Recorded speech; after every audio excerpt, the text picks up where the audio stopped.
Hi, welcome to Outside the Gym, a fitness trainer interview series by Fitbud. So, over here, we call trainers who are there with us all across the globe. So, today we have Isom Morris, who is into training those couch potatoes to get in shape and get a healthier lifestyle. So, without much delay, let's get started.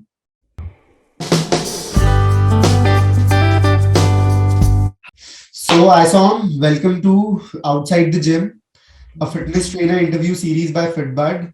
We are glad Oh, to have you on board with us today. Yeah, thank you for having me. shall we begin with the interview?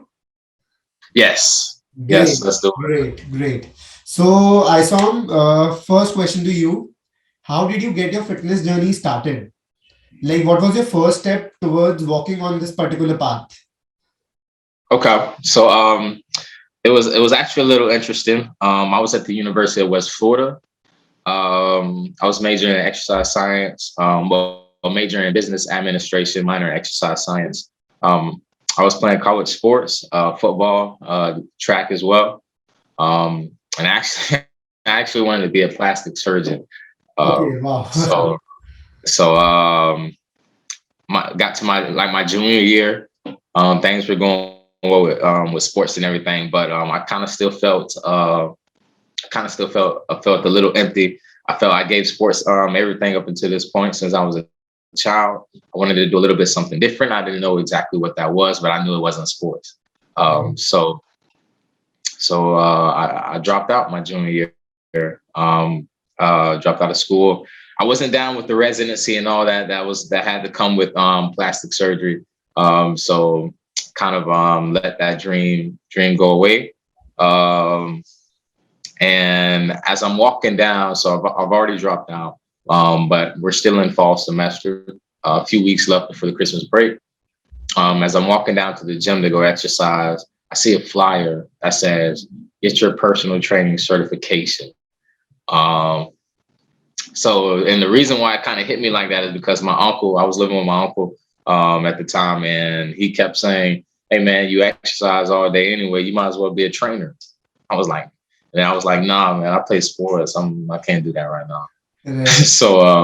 So that kind of hit me. So from then on, I took the course. Um, I actually didn't attend any of my classes. I would attend a personal training course, and then I would study, skip class just to study, go and then go put my knowledge to use in the gym. And then kind of kept building from there, I got hungrier, more passionate about it. So it took me about 6 months. Then I took the exam at USF. I failed the first time around. Took it a week later, in March 16th of 2018, and I passed it. So from then on, that same like literally 2 hours later, I go back home to work out, and I get two clients at the gym. So Right. it kind of just found me in a way, and it took off from there. Wow, that's great. Yeah. I guess the flyer actually, made a huge difference in your life. The flyer which came. Right. Yeah, Credit, much credit to the wonderful, flyer. wonderful, wonderful. So, I saw who was your fitness inspiration back then until now, maybe. Um, Honestly, I didn't really. Okay, I had one. There was this guy named Tim Gradle. Um, the only guy I ever looked at like, "Ah, I need to see what he's doing." Right. So literally the only person. So I go to the gym and I'm like, "Tim, hey, what's your name? What kind of workouts you do, this and that?" So then he allowed me to train with him. He wrote me a training program as well, that I did on my own, and that's kind of the guy I looked up to initially starting off. But that was the only person. Wow, great, great, great. So, I saw, I have, seen a common thing in on your, Instagram profile, which was really interesting. And that related to, all the couch potatoes and all, which you, kind of mentioned there. So, would you love to, Right. share the background of it? Like, what does that exactly mean? And is that a objective of your personal brand, or is that like a mission statement for you to actually train all those couch potatoes and lazy fellas who are kind of just glued to their gaming machines and all. So what is it like? What does that mean exactly?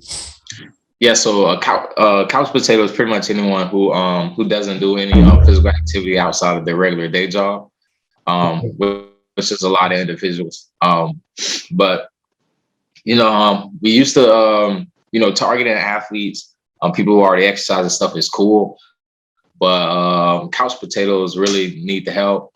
They make up about 85% of the U.S. 60, we'll say about 50% of the population in the entire world.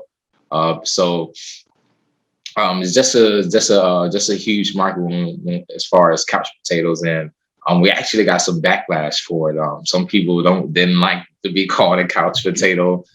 Some people were like, "Hey, my daughter's a couch potato." So uh, we got a little bit of backlash for it, but it's all good. Right, that's great. Yeah, actually, couch potato is something which people resonate a lot with. It's like every single person. Like I was also obese like a long time back, and I also remember people calling me a couch potato by myself. That's why I was I was kind of able to resonate with that particular thing a lot. Right. Okay. Okay. Yeah. Yeah, Nobody likes to be called a couch yeah, potato. right, right. That's great. Yeah, that's actually a great idea. To capitalize onto a personal brand. Right. Yeah. So, what all platforms are you using currently, Isom, for the to leverage your social media handles, etc.? So we're actually going against the grain. I sent out the annual letter to our partners, Fitlyfe partners and affiliates, um, and future shareholders. We won't be using any social media starting in 2022. So we won't be using social media. Literally, if you go and check right now, all the FitLife social accounts are deleted, scheduled for deletion. Um, personally, I feel like we're kind of competing. We're kind of just like how everybody's at the ground and they're trying to fight to climb up, and that's kind of how I feel like as far as where our position was with social media. We have to spend a lot on ads and things like that. When actuality, we could spend a few bucks on a few marketing materials and just getting people face. So that's kind of the deal where we're going with. So we won't be using social media to market ourselves. This actually be the opportunity for us to now we're forced to get involved in the community, forced to put ourselves out there in front of people's faces, and I kind of like that. So that's where we're taking it. Wow, yeah, that's actually truly inspiring, because right now we are in that day and age wherein, each and every single person is there on social media, as you mentioned. It's like, those, there's, monkey story which kind of runs around. Like, monkeys are trying to, catch that particular bananas and all, but they don't know why they're doing it. So Right. but how come then how will you be reaching out to people then? Like if social media is not the advertising platform, because now I'm really intrigued to know that where kind of you are heading towards then. Like where will you be positioning your particular, personal Yeah. brand So to get clients and all? Yeah, so people keep asking, "Man, how are you going to promote yourself with no social media?" So we're actually going to use QR codes. And we're just going to be disrespectful with QR codes, to be completely honest with you. We're sticking them on car windows, we're sticking them on apartment doors, everywhere we can. And we're actually going to get a huge QR. We actually have one, actually, a QR poster. We're just on the street, and people when they come to stoplight or whatever, scan with the phone under it says "scan me." So really simple, really inexpensive, but really effective. So that's kind of where we're starting, and then we're going to kind of ease into live group fitness sessions in the downtown park through meetup.com, and that's kind of where we're going to slowly going to dip our marketing efforts into and see where that goes, and kind of take it from there as far as like getting involved, doing more community things. So those QR codes will redirect to the people to your website, or will it be a separate platform for them? No, so it'll direct people. It'll direct people to the website. So I really want to direct it to the app, just because everybody doesn't have an iPhone, not everyone has an Android. So we just Right. have to direct them to the website so they can choose whichever device they have. Wow, that's great. Yeah, that's actually great. So how are you managing your, clients before Fitbud? So before FitBud, we actually had a team called Idea Usher. And those guys, we actually developed an app. Developed an app we started in 2020. It's a special app. I still have it. But the app is only available on Android TV. At the time, I only wanted the app available on Android TV, which was a weird idea because it was just a weird idea, man. Just having the app on Android TV, but that's how we had it. Um, and before then, at the same time we were doing YouTube videos going live. Um, I was really just using a Google Sheets to take names, emails, numbers down, and we were keeping up with that way as well. So we dipped away from one-on-one personal training.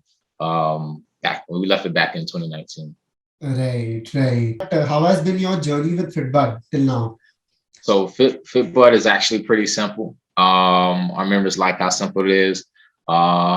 And I actually like the app. So reason why I gave it a shot and I actually like the app. So I don't normally use personal trainer apps.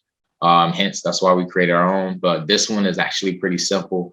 And I kind of like the features on it. I kind of like the accessibility, just every little thing about the app.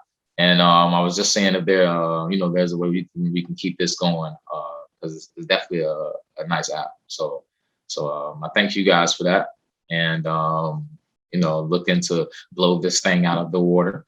Right. Great, great.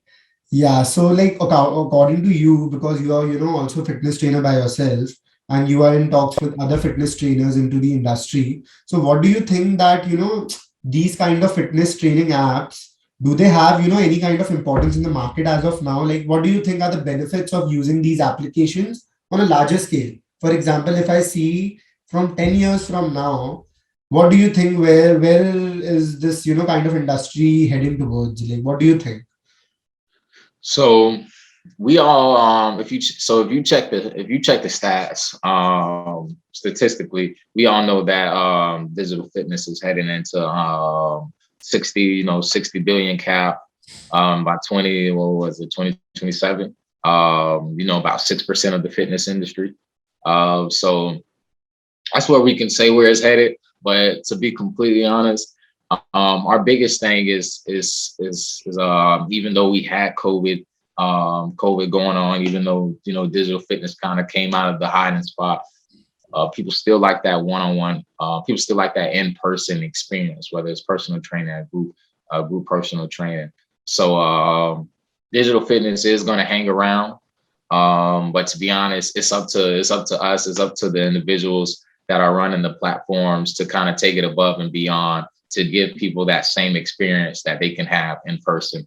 Because without that, then it's pretty much just going to be like a secondary option for Right. individuals.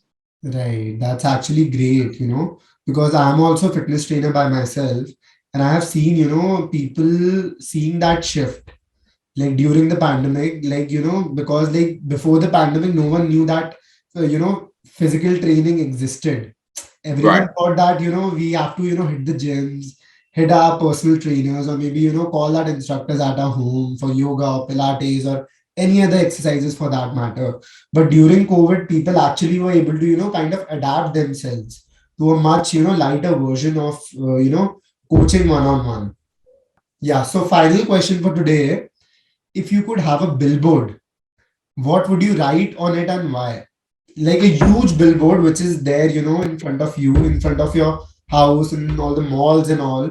So, what would you write on it? I got two ideas that I probably have to sit down and think hard on either or. But one would just be our emblem. Just like how Batman has that back signal, our emblem up on the just the emblem up on the billboard, um, or our potato trainer, our mascot. And then under it says, "Don't be a couch potato." We'll probably go with that one. "Don't be a couch potato" with our mascot on the billboard. Right, that's great. Yeah, that's actually great. I think that that campaign will, actually go viral if that happens in the near future. Hey man, don't give me ideas, man. You trying to make me spend some money. Yeah. Right, right, right. Very true. So, is there anything else which you would like to, kind of share with us and the viewers who will be watching this interview? Yeah. Just want to thank you guys, really. Questions. Oh yeah, if you're a couch potato, hit up Fitlyfe. We can take care of you. Definitely. But appreciate the team over there, man. Thank you so much. Thank you so much for your kind words. It was Yeah, I lovely, was speaking to you and, hear your story, because that's the discussion which we had today. It's all unique. It's right, it's all it's all which, the 0.00005% people are doing. right. Yeah, and I guess that will be game changing. That will be game changing soon. It will, bro. Watch. Just bro, I'm glad you got this recorded because we're gonna probably have some tea or whatnot, talk it up again. Like, remember when we talked about this? And Right, right. True, but yeah, true. we're going against the grain definitely. So it's not gonna be um obviously ain't gonna be easy. Social media, we're leaving a nice portion out. But we stand on it. So Right. Very true. Very. Thank you so much for today. no problem, bro. See you. See you. Bye bye.